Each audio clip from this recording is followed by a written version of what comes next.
See, real power frequency control. In this real power frequency control, initially we have to see power system operation technical terms. That terms are control area, power put, prime mover, pumped storage, hydroelectric plant, regulation, reserve margin, reconstructing and restructuring, retail billing, revenue, scheduled outage, real power.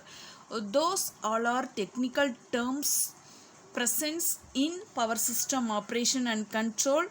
That technical term says power system normally control their generator in unison. The individual generator turbine tend to have the same response characteristics. Then it is possible to let the control loop in the whole system, which then would be referred to as a control area. Let us see the next topic of load frequency control, which is importance of frequency control also. In this load frequency control, the following basic requirements are to be fulfilled for successful operation of the system. First, the generation must be adequate to meet all the load demands. Next, the system frequency must have maintained within narrow and some limits. Then, third point is the system voltage profile must be maintained within reasonable limits. If in case of interconnected operation, the tie line power flows must be maintained at the specified value. When real power balance between generation and demand is achieved, the frequency specification is automatically satisfied. So, we always follow the power frequency must have equal to the demand factor. The control of generation in this manner is termed load frequency control. For interconnected operation, the last of the four requirements mentioned earlier is fulfilled by the deriving an error signal from the deviations in the specified tie line power flows to the neighboring utilities. If the load frequency control system should the generation be not adequate to balance the load demand, it is imperative that one of the following alternatives be considered for keeping the system in operating condition: active power and frequency control. This active power says the importance of apparent from the voltage specification are not stringent. Load frequency control is by far the most important in power system control. In order to understand the mechanism of frequency control, consider small step increase in load. If the energy required to supply the load increment is drawn from the kinetic energy of the rotating machine, then the distribution of load during this period among the various machines is determined by the inertia of the rotor of the generator in the process.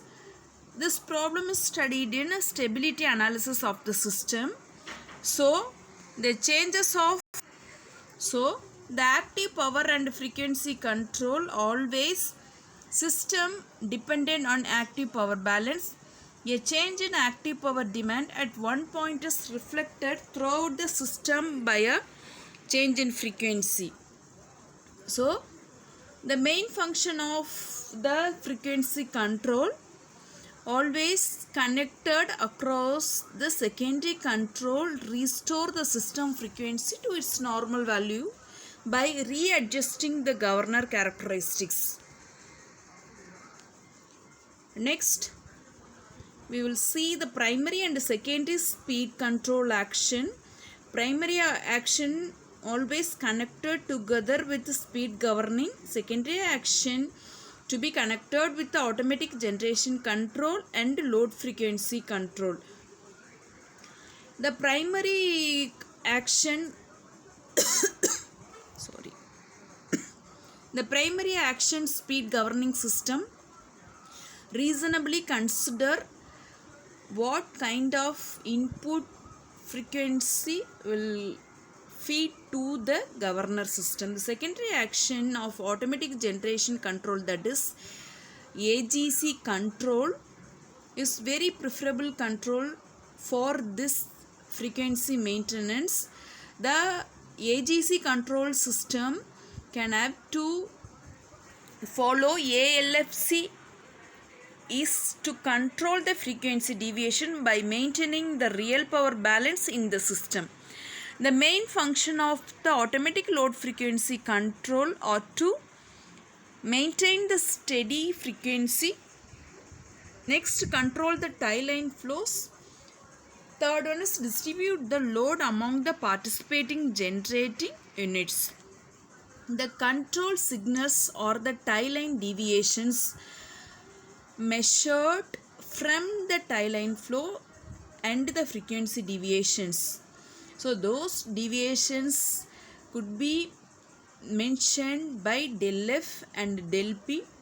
Those two differentiation of frequency and power tie up with tie or amplified. It has to mix and transform to a real power signal which then controls the ball position. Depending on the ball position, the turbine changes its output power to establish the real power balance. The complete control having shown by schematic diagram. It has major points of speed governing system. This schematic diagram says lot of major points. From those major points, we have to see three important points are there. Modeling of equipments, generator response to load change, load response to frequency deviations. This is schematic diagram of equipment. This diagram says for each of the blocks or required block, the generator and the electrical load constitute the power system. The valve and the hydraulic amplifier represent the speed governing system. Using the equations, these generator can be used for modeled.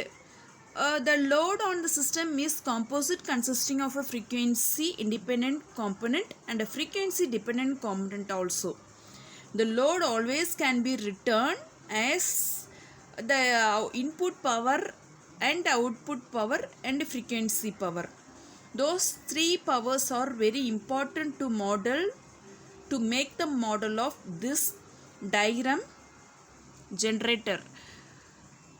Where is the changing load, the power output is a frequency dependent load. Component of power frequency in the power factor always being dependent. Load also component of dependent.